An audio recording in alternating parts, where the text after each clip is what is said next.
nice to meet you. I'm Thank you looking very forward much. to having you. I'm part very. of our-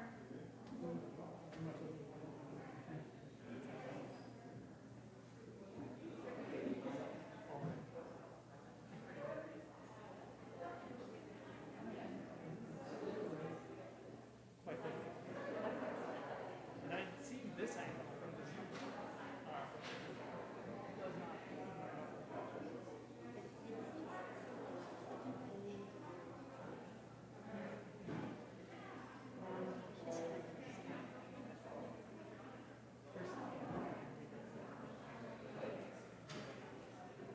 This is a very good process.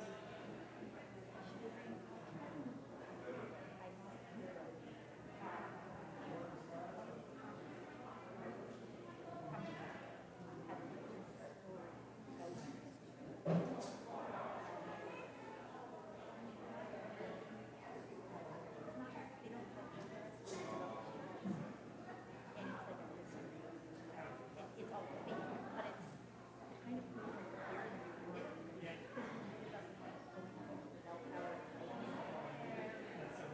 You want to do the as possible. Well, it was like I started reading that. But that is a grand tour. Yeah.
David, I'm Bruce, yeah, I remember you from the. Yeah. Good to see you in person.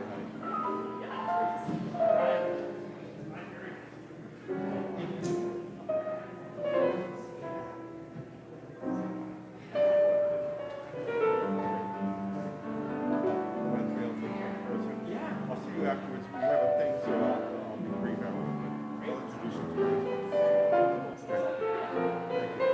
Introducing yourself in person. I appreciate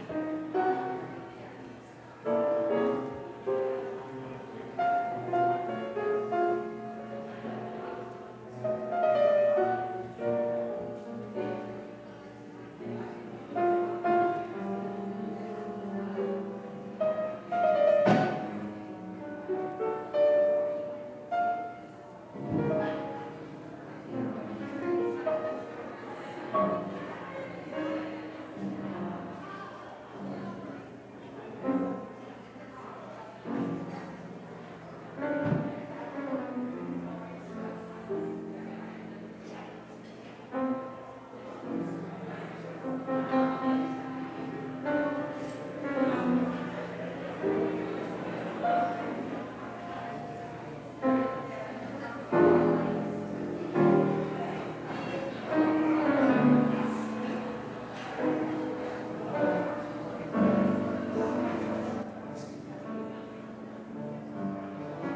Good morning. My name is Justin Murphy Mancini. I use he, him pronouns, and I have the immense pleasure of serving as the Director of Music here at the First Religious Society Unitarian Universalist in Newburyport, Massachusetts. And this morning I am reprising my pandemic role of reading the welcome. We are delighted to have you join us this morning for this special service designed and co-led by members of our Welcoming Committee and Intergenerational Gender and Sexuality Alliance. We come together as a church community, online and in person, committed to love, peace, and justice. Our core values are authentic connection, courageous action, love, spirituality, and wonder. Our mission and our invitation to all of you is to come as you are, to journey together in love, to act with courage, and to transform our world. If you are visiting today or joining us for the first time, we are especially glad that you are here with us. To access this morning's order of service, please use the QR code located on the little card in your pew, on the link which you can find in your reminder email that was sent this morning, or if you're joining us online, using the links just below the live stream. We also hope you will join us online this afternoon from 4 to 5 p.m. on Zoom when Reverend Rebecca and members of our Welcoming Committee and Gender and Sexuality Alliance will be facilitating a service discussion group. Everyone is welcome, and you can find the link to the Zoom link in your order of service. Every Sunday we say it is no small thing that we have gathered. Each of us comes with our needs and desires for this sacred time, so let us give ourselves to it. We welcome one and all to our church and to our worship service. Thank you. It is good to be together.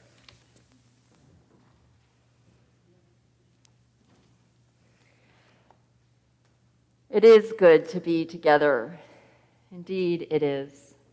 I love looking at these rainbow-colored masks. My smile is from ear to ear. I also want to invite everyone to join us next Sunday. We will be having our annual or biannual animal blessing service. It will be outdoors at Atkinson Common and online. So enjoy and join us for that. And also, we will be offering in person or handed out orders of service starting again on the 31st of October. So we are in this together. We learn together, we listen, we change, and we grow together. At our annual meeting in June, the congregation, that is all of you, voted to reaffirm our commitment to being a teaching congregation in which we support the training and formation of Unitarian Universalist ministers by taking on ministerial interns and serving as their teaching congregation. This is a privilege and a responsibility which brings a bounty of gifts, expected and unexpected, for everyone. As the candidate in ministry grows, so does the congregation. It reaffirms our commitment to our larger faith and reminds us of the power of shared ministry, in which great congregations and great ministers are made so by their journey together. And so it is with great delight that I introduce you to David Livingstone, who is our ministerial intern for this year. David is a student at Harvard Divinity School and will be with us every other Sunday and through the week and online through June of 2022. David is smart, kind, open-hearted, and insightful. I trust that you will appreciate him as much as I do and his teaching committee.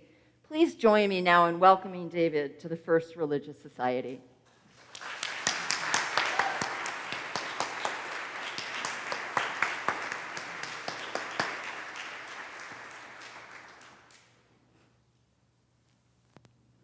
Good morning. Good morning. I am so excited to be here. This is, as I've been telling some of you who have met already, my very first time in this space, in this amazing, beautiful, sacred space. And more importantly, this is my first time getting to meet some of you who make this place the beautiful, amazing, sacred space that it is every week. I've already met people who are so impressive, so kind, and so wonderful, and I'm so excited to meet more of you, all of you, and to learn from you. I'm humbled to be here and so grateful. As this is my first time in this space, I wonder if you can remember the very first time you came here as well. Maybe, like me, this is your first time, or maybe you've only been here a couple times before, or maybe this is your 20th, 30th year or more. But I invite you to see this space with me with new eyes, because I think it is just amazing to be able to do so. And I invite you to see it with me for the very first time. And I'm so excited once again. I want to say I am just so excited to be here and meet you. So I think I made that part clear. Thank you.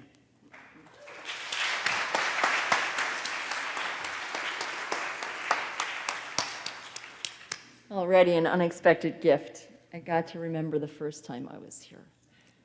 Hi. Okay. Our call to worship this morning are words from Alex Capitan, who writes, Unitarian Universalism teaches that there are many experiences of truth and that all truths are equally true. It rejects dogma and fundamentalism. It teaches that our paths aren't set for us. Our fate is not predetermined. We always have the ability to make a different choice. Unitarian Universalism teaches that it doesn't matter what you call yourself. It matters how you live your life. So to me, Unitarian Universalism is a queer faith. At the core of Unitarian Universalism is the idea that my truth and your truth can both be true, even if they contradict each other.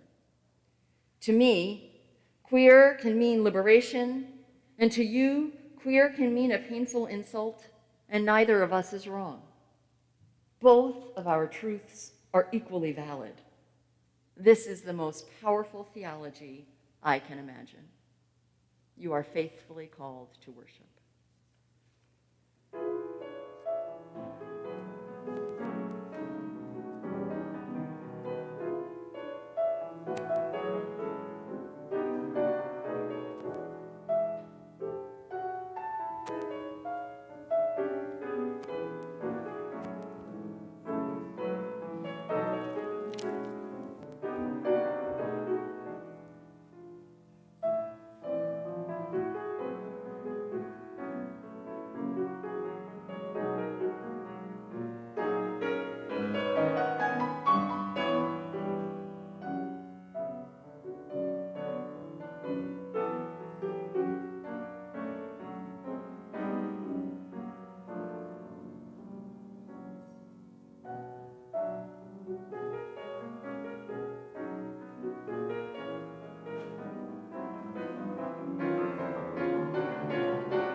Please join now in saying together our chalice lighting words as David lights the chalice. This week they are different from the normal words that we speak, and they may be found on the online order of service.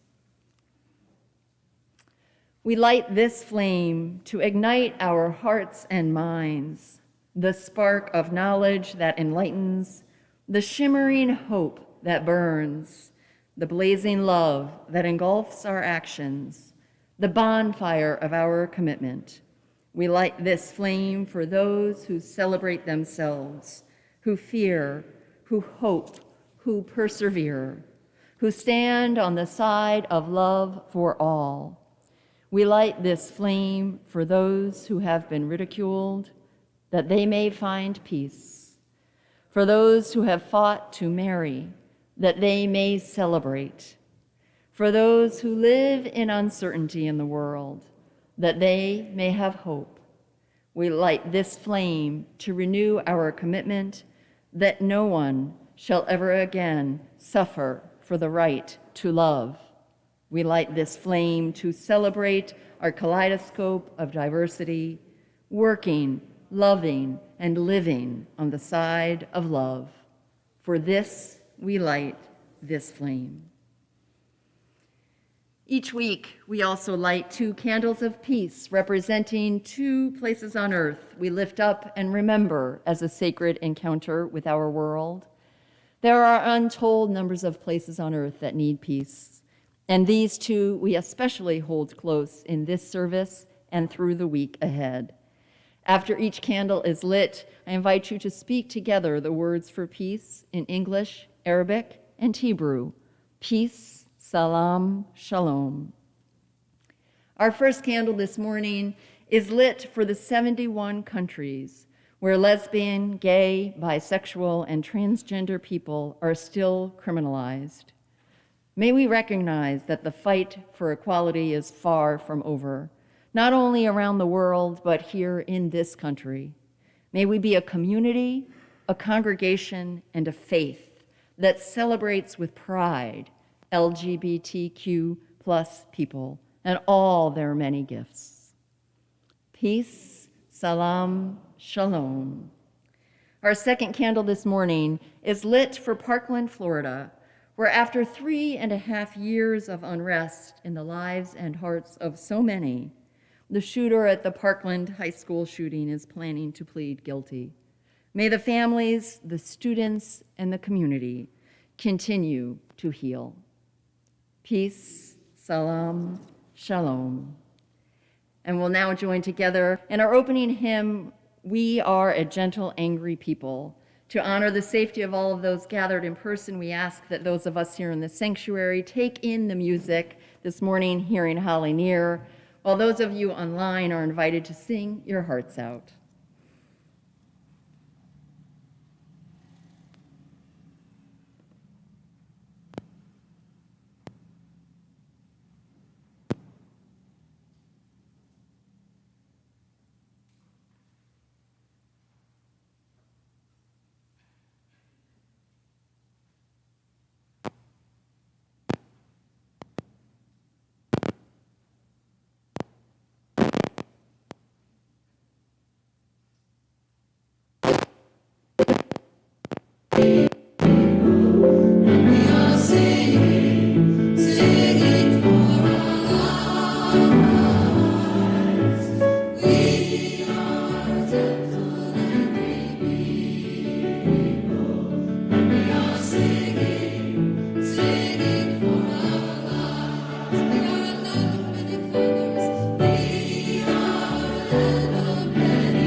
Also, next Sunday we can sing because we'll be outside.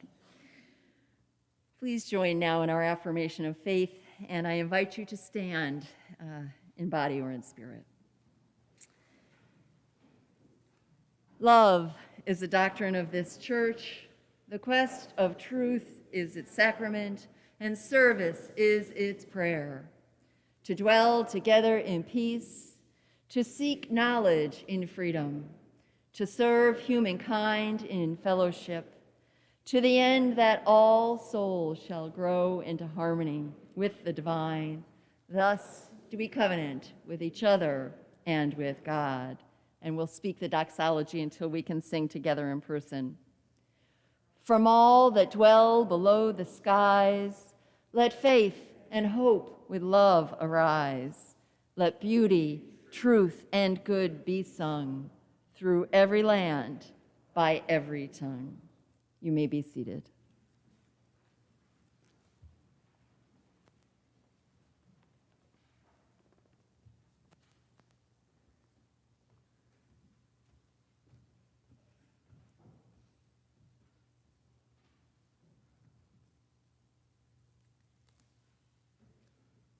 Each year, we celebrate a service for our welcoming commitment that we have to LGBTQ issues and people. Some of them we've been remembering, some of them we've marched together down to Market Square. Others have been more somber. Today's is a celebration. It is a celebration of the voices, the experiences, the truth that so many of us share in this congregation, not because it is all the same, but because we understand and recognize the value that every person's truth is sacred. It has been an honor and a joy to co-create this service with those who you'll hear from momentarily. I want to thank each and every one of them for being a part of my sacred journey. Thank you.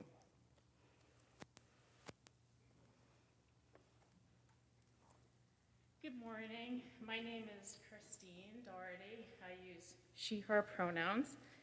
I invite you this morning to join me in a little time travel. If everyone would please take a moment to recall what you might have been doing in 1996. If, like me, you need help with the math, 1996 was 25 years ago. So if you are about 78 today, you were maybe 53 then, maybe juggling many responsibilities. If you are 48 now, you were 23 then, maybe getting over your first real heartbreak. If you were 38, you had just finished middle school. Sorry for the reminder. If you are in your late 20s, you may have simply been waiting for the letters on Blue's Clues every morning. The rest of you may not have even been born yet. Nationally, in 1996, Clinton and Gore had just been renominated by the Democrats. In October, Fox News was launched. Wow. A young Tiger Woods played his very first PGA Tour that year. Every time you turned on the radio, you had to hear Billboard's #1 song, the Macarena, because Spotify was not invented yet. In 1996, Friends held one of the top spots on television where their occasional homophobic jokes and storylines received no scrutiny. Ellen's character, and Ellen, had yet to come out yet. And Matthew Shepard was still alive. He had recently graduated high school and was not yet a Wyoming college student. By 1996, Don't Ask, Don't Tell had already been on the books for 2 years, and Congress easily enacted DOMA, the Defense of Marriage Act, which forbade the federal government from recognizing same-sex marriages. In Massachusetts, sexual orientation was added that year as a category to the 1983 hate crime legislation, but only because activists sought the change due to a number of violent crimes against gender nonconforming people. In Newburyport in 1996, Mayor Lisa Mead had just been reelected to a second term, despite an active whisper campaign, which included rumors about her lack of family values, wink, and some rock throwing, and some egg throwing, and a particularly egregious mention in a Howie Carr column in the Boston Herald. At the same time, here at FRS, a handful of our fellow congregants came together to explore a new UUA program, which invited congregations to learn about the challenges facing the LGBT community, even within our church, and encouraged responsive programming, ministry, and policies to create a more welcoming environment in UU churches. A number of parish members were involved in various phases of this process, and FRS was designated a welcoming congregation by the UUA in 1996. The members who lent their curiosity, compassion, and time to this effort included John Harwood, Joanne Kincaid, James Funston, James Lacey, Maureen Adams, Lee McLaughlin, Luann Cooter, Maureen O'Brien, Nancy Sullivan, Casey Swallow, Catherine Garnache, and Betty Pike. There were likely others, and we apologize if we've missed you. We thank them today because they facilitated the first steps our parish took formally to strive to be a safer community for everyone. From their work, the first welcoming committee was later established. Eventually, FRS did lose track of actively renewing our designation, although we were renewed in 2017, thanks to the folks who participated in that process as well. We are up again for renewal in 2022. Although we might look back at 1996 today and think a welcoming congregation's work might be minimal in 2021 and beyond, after all, gay weddings are just as boring as straight weddings now, right? But unfortunately, work does remain, much of it in the area of transgender rights, which are now under a very coordinated attack nationwide.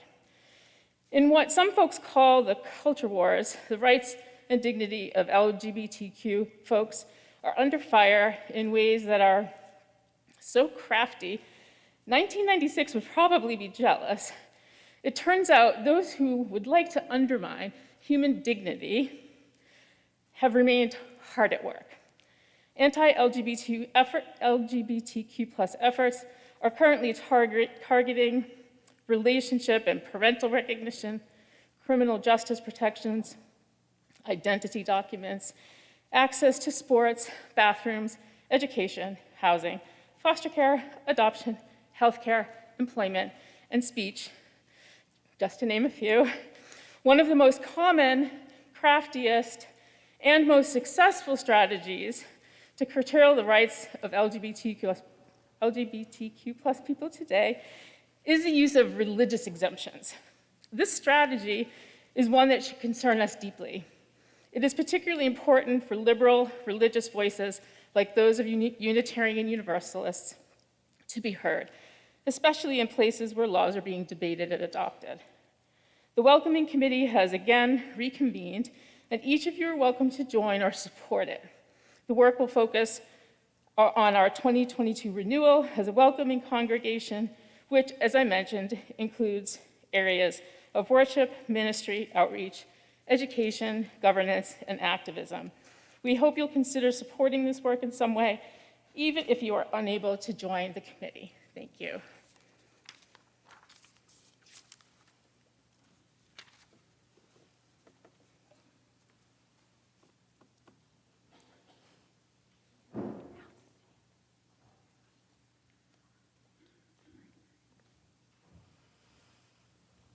Good morning. How you doing? Oh. So my name is Susan. Well, some of you call me woman, and I do she, hers. Okay. This is the time in our service when the offering will be gratefully received. If you are worshiping in person, we are encouraging you to make your donation online using your mobile device. We'll be sharing how you can do that in a moment.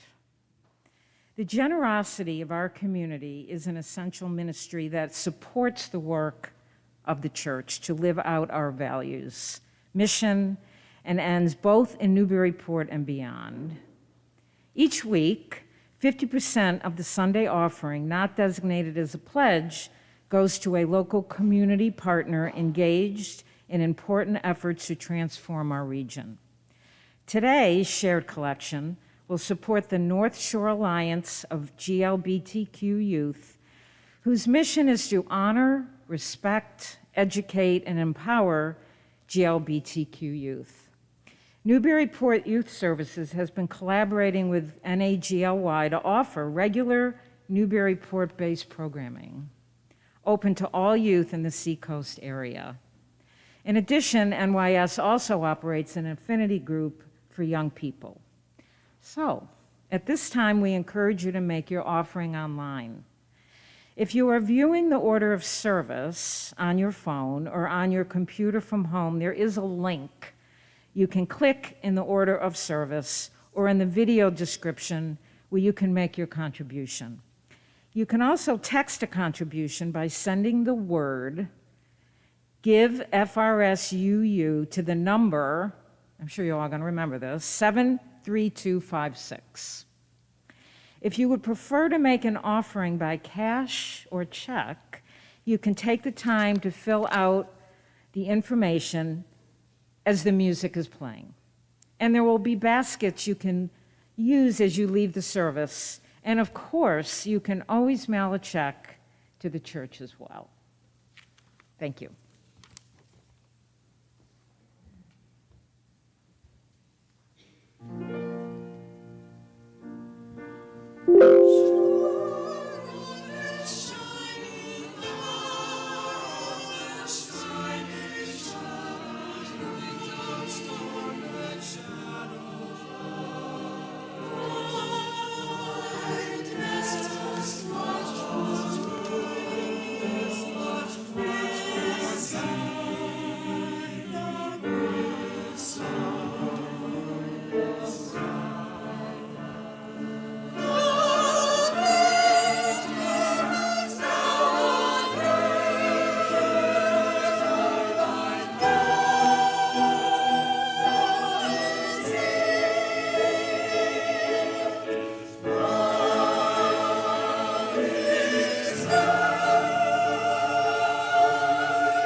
This is a time in our service each week when we lift up the joys and the sorrows among our members and friends. I will share those now that I have been given in advance. You can always email them to me or put them in a basket by the welcome table outside of the front door at the sanctuary. Barbara Garness, our pastoral care associate this morning, will light the candles as I share what we've been told. We have several candles of joy this morning. Nancy Colby asks that we light a candle of joy as she shares the wonderful news that her son, Michael Leonard, finished with a time of 3 hours and 23 minutes in the Boston Marathon. She's so proud of all that he worked for and the training that he put into that. We light another candle of joy this morning for Stan Kilty, who will be celebrating his 91st birthday on Monday. Happy birthday, Stan. We have 2 other birthdays that will also light candles for this Sunday. Lynn Kettleson's mom will be celebrating her 96th birthday, and he'll be traveling to pay a visit for that. Donnie Rogers is en route now visiting his mom, who is celebrating her 98th birthday. And we light a candle of joy for that as well. Also light a candle of joy and thanksgiving this morning and gratitude for all the voices that we are hearing, for the courage and the bravery and the commitment that it takes to speak. And we light one final candle this morning for all the joys and the sorrows that, although unspoken, are just as important and held in our loving hearts.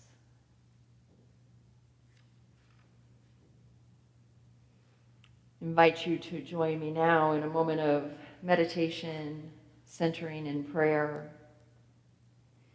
as I read and share a prayer that is shared across the nation on this celebration of National Coming Out Day. For our queer, transgender, bisexual, lesbian, and gay siblings, as we mark this National Coming Out Day that recently passed, we pray that you may have the strength to claim your experience, the space to be imperfect, vulnerable, and in process, and the courage to embrace your power.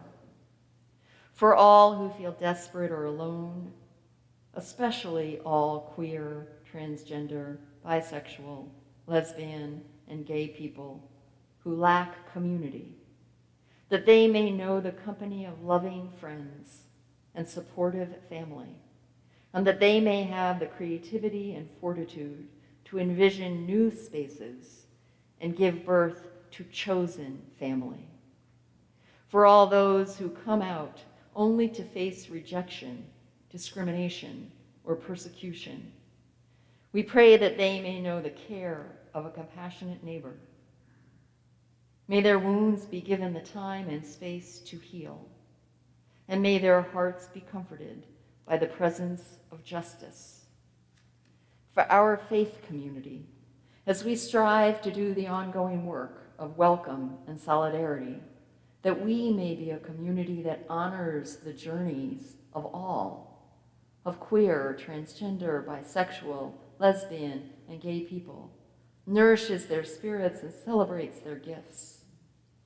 For our world, that we may acknowledge all of these gifts and be transformed by them, that we may do our parts to create a society rooted in love, grounded in justice, and strengthened by difference. For all those we know and love, we pray. Amen.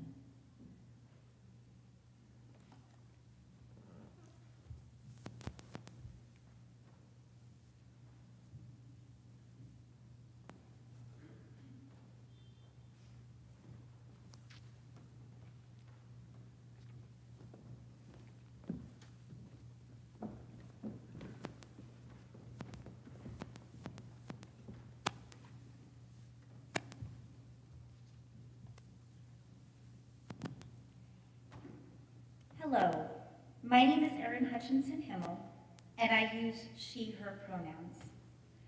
I am proud to introduce you to my child, Sophie.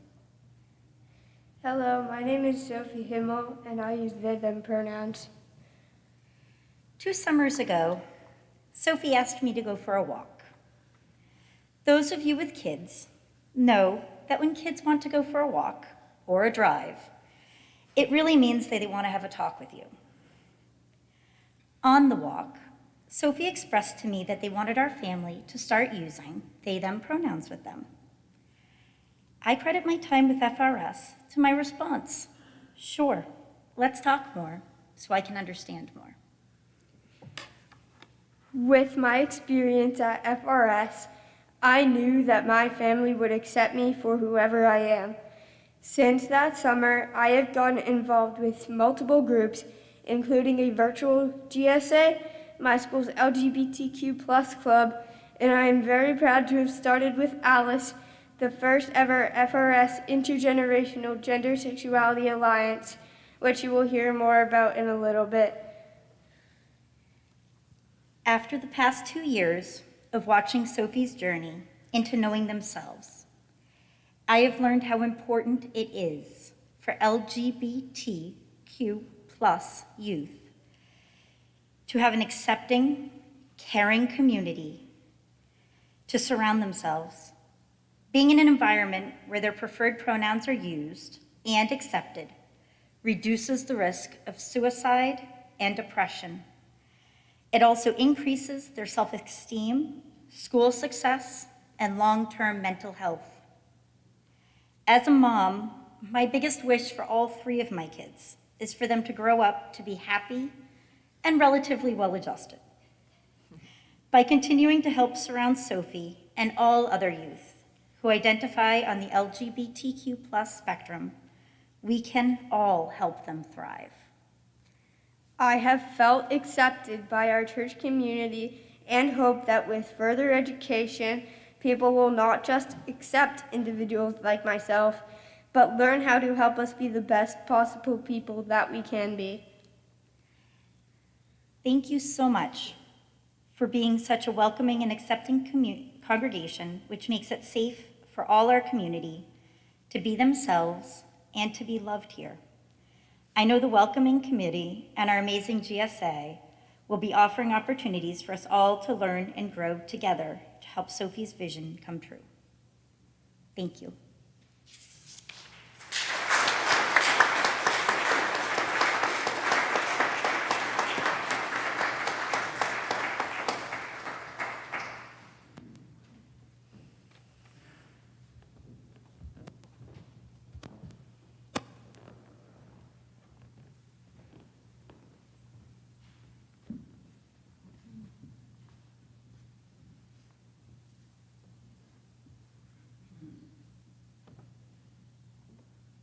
Okay, good morning. My name is Janine Brunel, Good morning.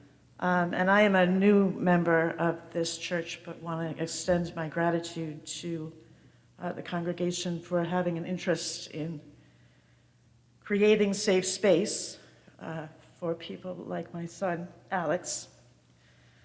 I want to have just a moment to introduce Alex to you before he share some of who he is with you. My elder sister once said to me, there are few souls that I trust more deeply than Alex's soul. And I have to say that I feel the same way. I have experienced his uncertainty, a little bit of struggle as he tried to give himself an acceptance and then permission to be who he is. And I pulled a quote from a writer probably no one knows named Barbara Cole, who says, "A beautiful soul rarely refuses to be covered up without a decent fight. And when the soul fights, those who love us see it." And we did. And so it is with really just extended gratitude, having experienced my son's beautiful soul shine through more clearly than ever, and having known and know personally how important it is that he has safe space and community to do that in. And so I will give you some time with him, but you must give him back. There you are. Thanks, Mom. All right. Hello, everyone. My name is Alex, he, they pronouns. Thank you so much for having me here today. Thanks to Reverend Rebecca. Thank you to Soph for speaking. Thank you to Christine for that introduction, I was born in 1996, so I had a little moment there. This was not coordinated. Thank you for literally setting the stage by describing the world that I was born into. That was, welcoming in some ways and not in others. A little bit about me.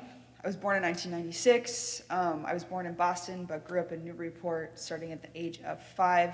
I now live in Brooklyn. I recently graduated from Pace University, where I studied economics, but I also worked for 3 years in the LGBTQA and Social Justice Center, doing a lot of work, learning about myself, and also supporting students at the university level with navigating life in New York and school and discovery.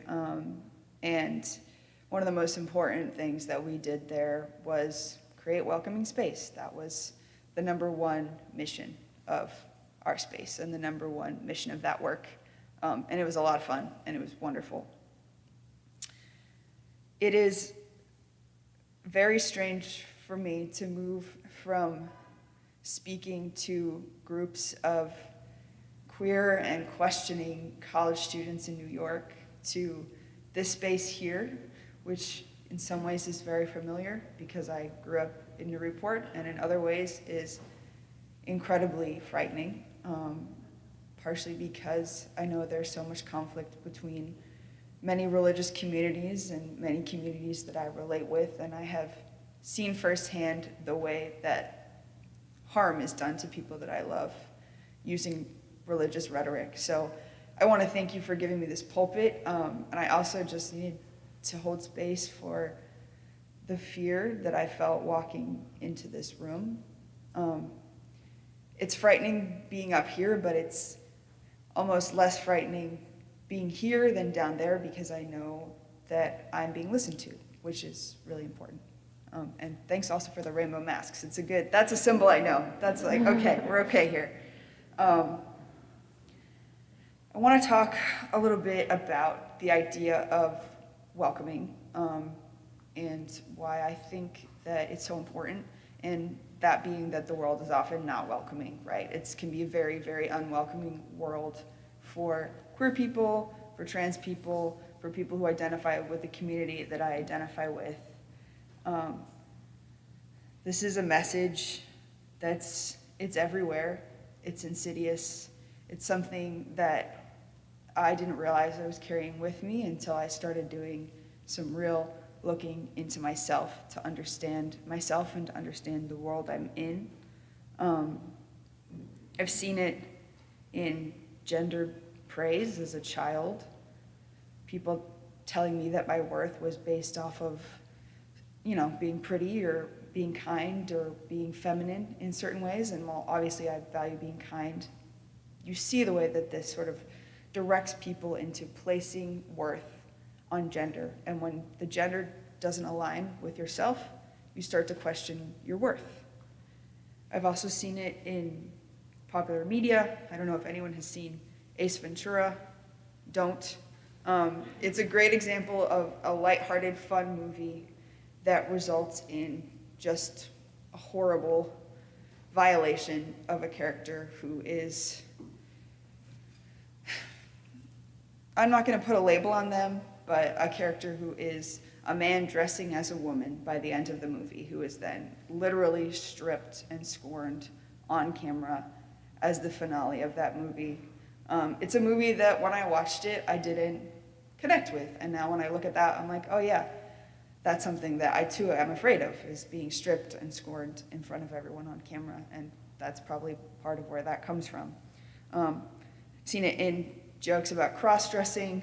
I see the humor in, the school play, having somebody's dad come in as Cinderella. But at the end of the day, you're laughing at a man in a dress, right? And so the message there to some little kid who is looking to create an identity outside of what's accepted as normal sees, okay, I don't want to be him, he's a joke. I don't want to be her, she's a joke. I don't want to be a joke. Nobody wants to be a joke. And so I think that also has a deep effect on people looking at the world and looking at ourselves. I'm not trying to be like a big Debbie Downer here. I just really, really, really need you to understand how frightening this is. To be standing in a place and looking at yourself and saying, either I continue to deny myself and my true being and who I want to see myself as in the future, this like exciting person, this like growing into selfhood that is in front of me, either I continue to deny that or I step into this world that is no longer welcoming in the way that it was before. A world that might laugh at me or ridicule me or be legally discriminatory or violent towards me. One of the things that I learned while working at PACE and doing a project every November for Trans Day of Remembrance is that every year we have a tally in the United States of transgender nonconforming people who were killed in hate crimes or suspected hate crimes. Today, for this year, that tally stands at 44 people. It's something that many trans people have in our minds. You know, what's the number this year? What's the number today? The number this year is the worst that it's been. I think ever, but definitely over the course of the 4 years that I have been aware of this. So that's something that people are carrying when they came into the space at PACE where I worked, and also when I come to this space. I'm carrying that awareness and that fear. I want to talk a little bit about what has given me the courage to come forward and speak despite all this fear. One moment that was really important to me was I was working at the center at PACE, and one day I learned that one of the graduate assistants was actually a trans man. I didn't know this until he disclosed it to me. It completely rocked my world. I went home and I cried, and I realized that until I met him, I didn't think that I could be myself and be successful. I thought it was impossible. So it's really, really important for people to have models that show us what's possible, that it's possible to be you and to be successful and to be well-liked and to be smart and to be loved and to be held by a community. When I came out to my little brother, he knighted me with a stick that we found in the woods. This is not like a foolproof way to accept a trans coming out. But within the context of my, me and my little brother relationship, that was just a wonderful moment. You know, it was like, I see you, I hear you, I still love you. We're still playing games about knighting each other right now, and we're gonna move on. I was knighted Alexander the Mediocre.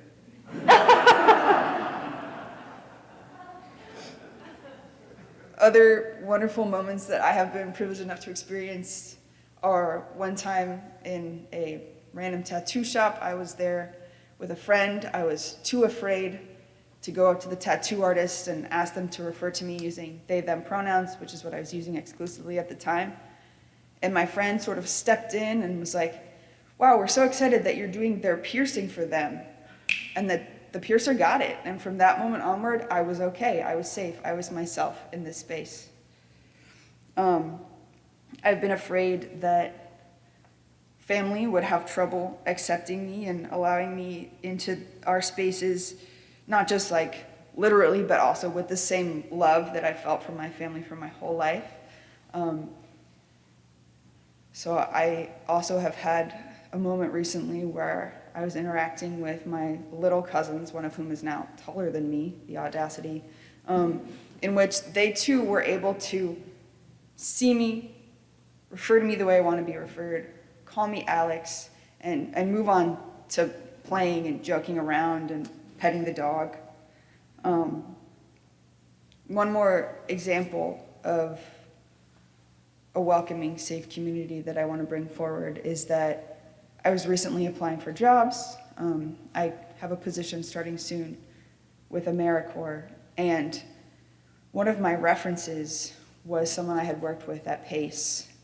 And I had 2 positions I was applying for that she gave references for, and she emailed me afterward and she said, I want you to know I gave 2 great references and that one of your potential supervisors referred to you as Alexander and called you he and seemed totally excited and happy to work with you as Alexander, and the other person misgendered you during our entire conversation.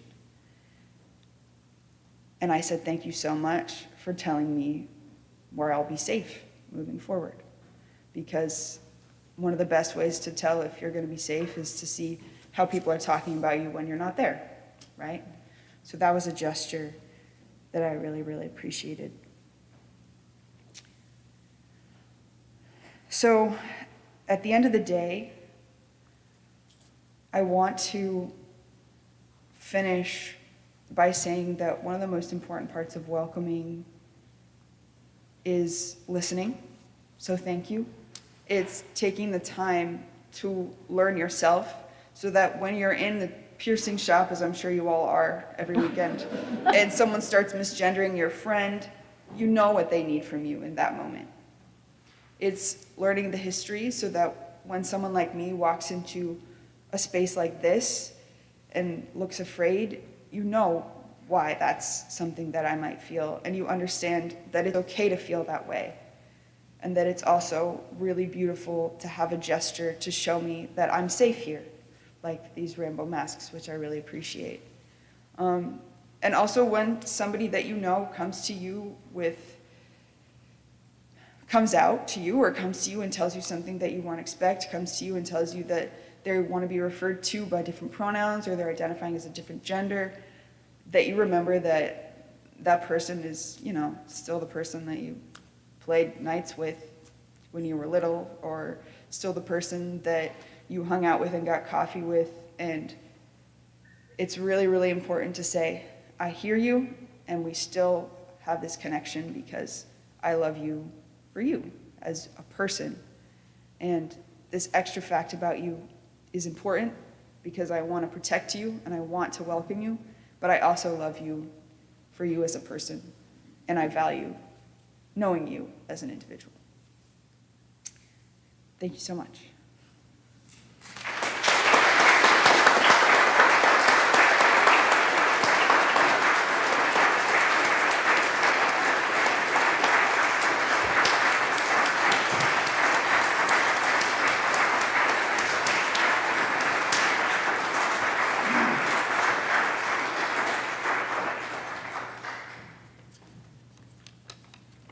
Hi, it's going to be hard to follow that. That was awesome, Alex.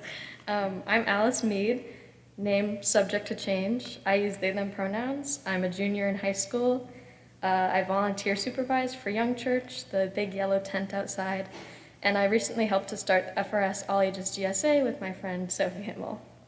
It was originally called the FRS Intergenerational GSA, but we quickly realized that not all ages know the word intergenerational.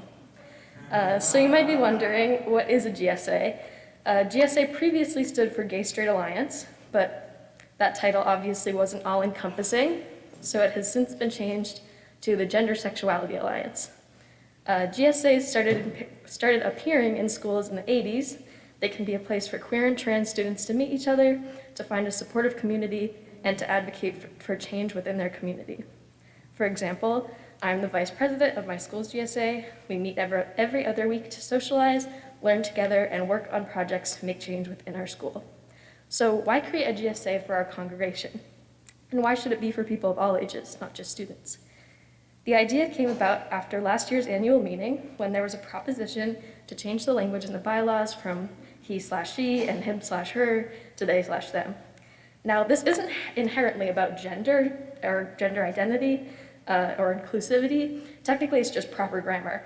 When you're at a party and a coat is left behind, you don't say, someone has left his or her coat. We better return it to him or her. You say, someone left their coat. We better return it to them. It just happens to be a bonus that making that change allows for the sentence apply to anyone, regardless of their gender identity or pronouns. Unfortunately, this change was tabled. Some people were confused and upset, arguing that it wasn't grammatically correct, despite the fact that the singular they has been used for centuries. I wasn't present for the meeting, but my mom, Christine Doherty, and my friend Sophie and their mom, Erin, were there. Imagine sitting there in front of all these adults who are asking big questions, trying to correct each other, and getting the message that your identity isn't correct. How would you feel? Upset? Angry? Scared? Well, I don't know how Sophie felt, only they do. But I do know what they did with their feelings.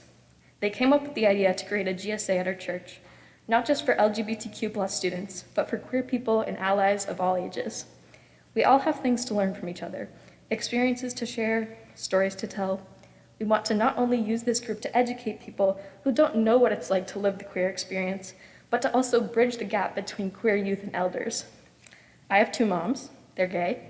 Doesn't mean they know what it's like to be a queer, trans, gender nonconforming 16-year-old in 2021. And that doesn't mean that I know what it was like to grow up gay in the 70s and 80s. We have so much to learn from each other, so much to unlearn, and so much space to grow. If you're interested in growing in a safe and supportive space, we are holding our second meeting today after the service in the parish hall, first floor. We'd love for you to join us. Thank you.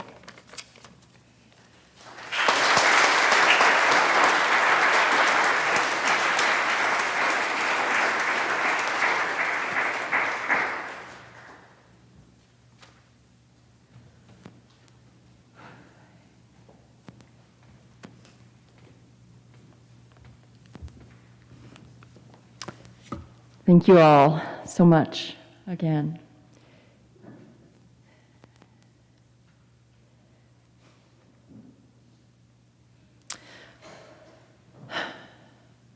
I can't imagine a faith where all people were not welcome, where all voices and all truths and all identities and all experiences were not valued as sacred.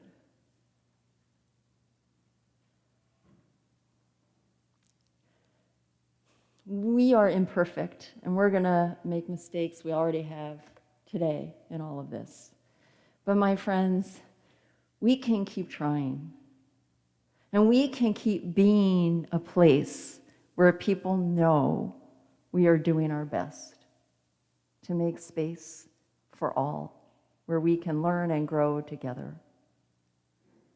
It's only going to strengthen each of our identities. There's nothing to lose and everything to gain.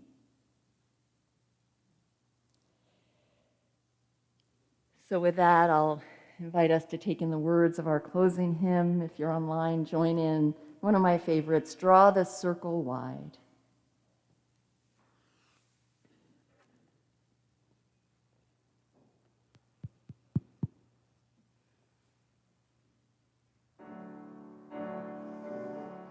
Draw the circle wide. Draw the circle wide. No one stands alone, we'll stand side by side. Draw the circle wide. Draw the circle wide. Draw the circle wide.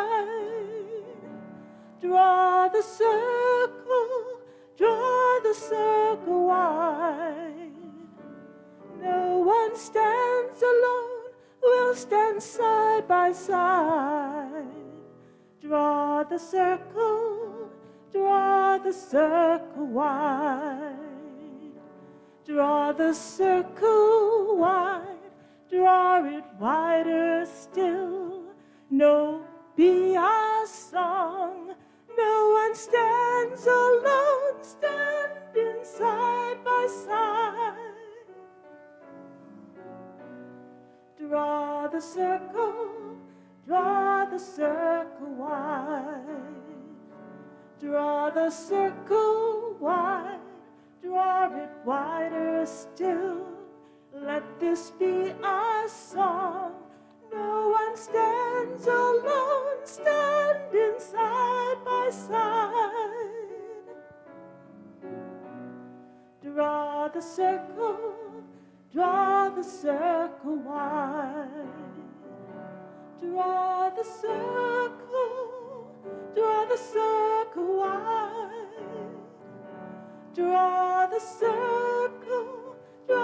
circle wide. No one stands alone, we'll stand side by side. Draw the circle wide.